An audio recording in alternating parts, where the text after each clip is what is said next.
Hello, আসসালামু আলাইকুম বন্ধুরা, সবাই কেমন আছো? সবাইকে উপমার রান্নাঘরে স্বাগতম।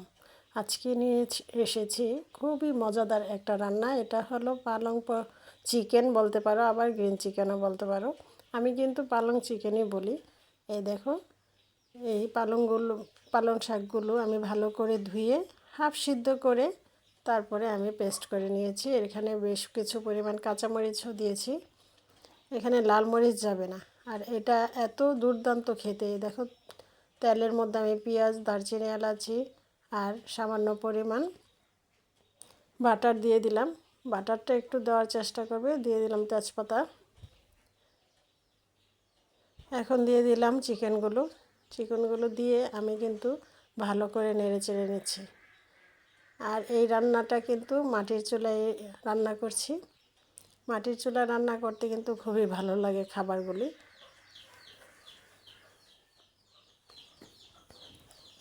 এখন আদা রসুনের পেস্ট দিয়ে দিলাম।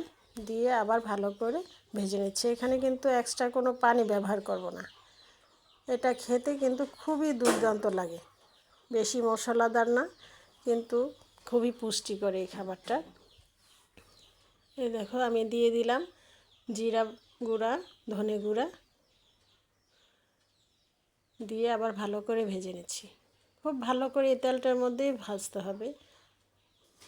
এখন দিয়ে দিলাম সামান্য পরিমাণ হলুদ। এটা আমি রঙের জন্য দিয়েছি, তোমরা এটা স্কিপ করতেও পারো, একদম সামান্য। এখন দিয়ে দিলাম আমি সেই পেস্টটা। আমার রান্নার চ্যানেলটা যদি তোমাদের ভালো লেগে থাকে তাহলে ইউটিউব থেকে দেখলে লাইক কমেন্ট সাবস্ক্রাইব করে আমার পাশে থাকবে। ফেসবুক থেকে দেখলে লাইক কমেন্ট শেয়ার ফলো দিয়ে আমার পাশে থাকবে।